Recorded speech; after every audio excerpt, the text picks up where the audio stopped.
if you only developed one thing growing up in Youngstown, it would have been street sense.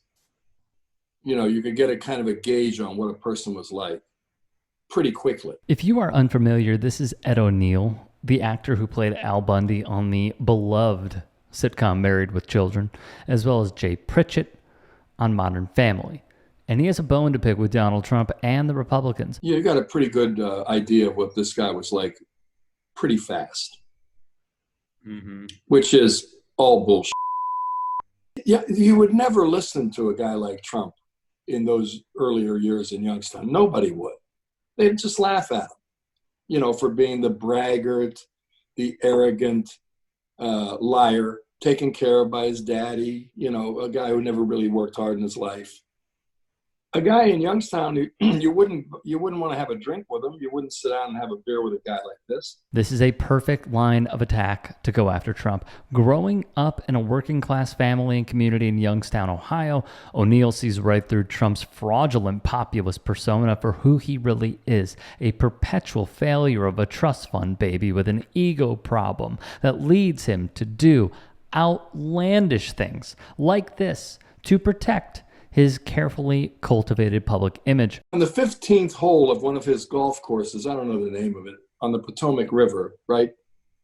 He's got a plaque that he's quoted on the plaque as saying this is where the Blood River battle took place. And I'm proud to honor both North and South soldiers who fought here on this historic spot, where so many lost their lives that this Potomac River became red with blood. Only one problem, there was never any such battle.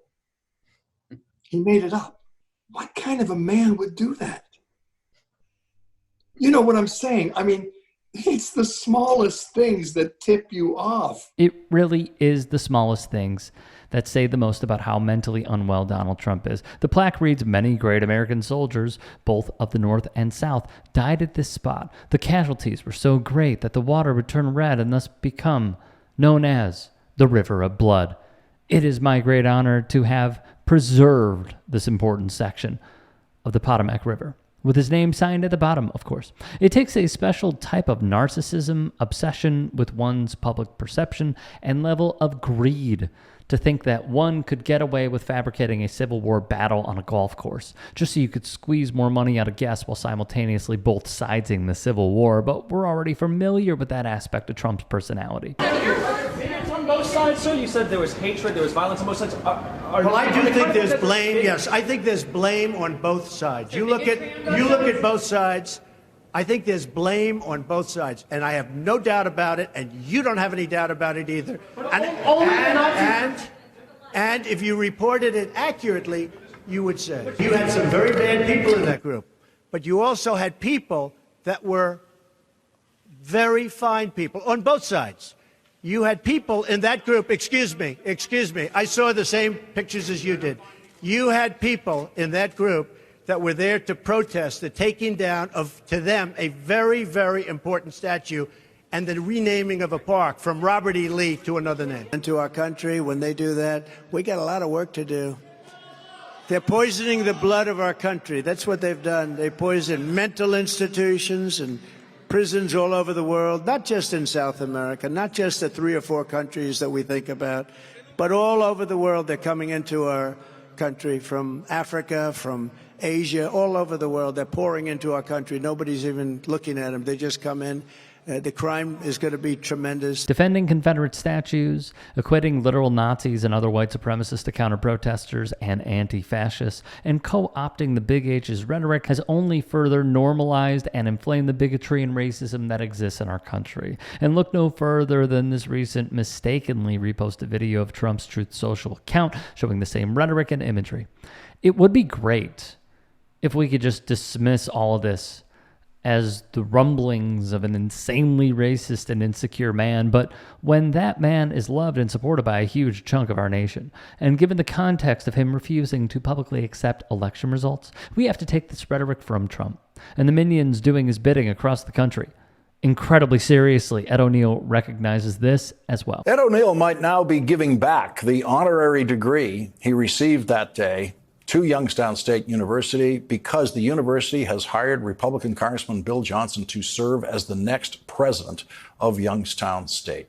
Congressman Johnson, who represents Youngstown, has no professional experience in education and a questionable relationship with the truth. Because Congressman Johnson voted against the truth that Joe Biden won the last presidential election, Congressman Bill Johnson is one of the Republican members of the House of Representatives who violated his oath of office by voting to overturn the presidential election. I mean, an election denier. He's not the biggest fan of the gay community. He's anti-choice. He's just a polarizing, far right-wing fanatical guy. And a university atmosphere, the faculty, the students, the alumni, they don't want somebody like this. It's out of place. You know, this board of trustees that gave us this guy, you know, 3 of them donated over $70,000 to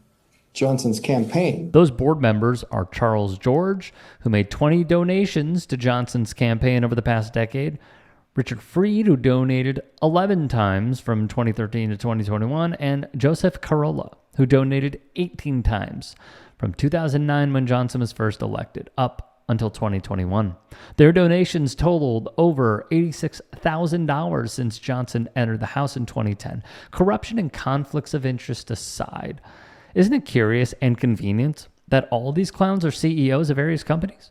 That surely has nothing to do with their support of Johnson and the national Republican-led campaign to continue eroding all levels of our education system. Shout out goes to Megan Henry of the Ohio Capital Journal for all the fantastic coverage and reporting. It's kind of like the bully, you know, that outweighs you by 100 pounds. And when you give them logical reasons why they shouldn't be doing this, they say, what are you going to do about it? The sentiment O'Neill just expressed prevails nationwide among every level of government that the Republican Party has captured. It's not enough to just spit in the faces of anyone who isn't on their team with harmful policies. They have to rub in the fact that there's almost nothing we can do to quell the real corruption that's happening between elections. I was very proud of it, and but I can't keep it. It doesn't mean anything to me now. If the university would do a thing like this, it's a slap in the face to all of us, and I can't have it. I'm giving it back. I just have to find the right way to do it. You know, I want everybody to know I'm doing it, and I think it's important that people know that I'm not keeping it. It is a slap in the face, but it's felt most by the students, faculty, staff, and anyone else affiliated with the university who knows that the new university president does value their humanity equally as he does others. If you can and are willing, please become a paid member here at TYT Sports. And or go to tyt.com/join. In addition, you can follow me on Twitter, Instagram, and TikTok. Appreciate it. Have a great day.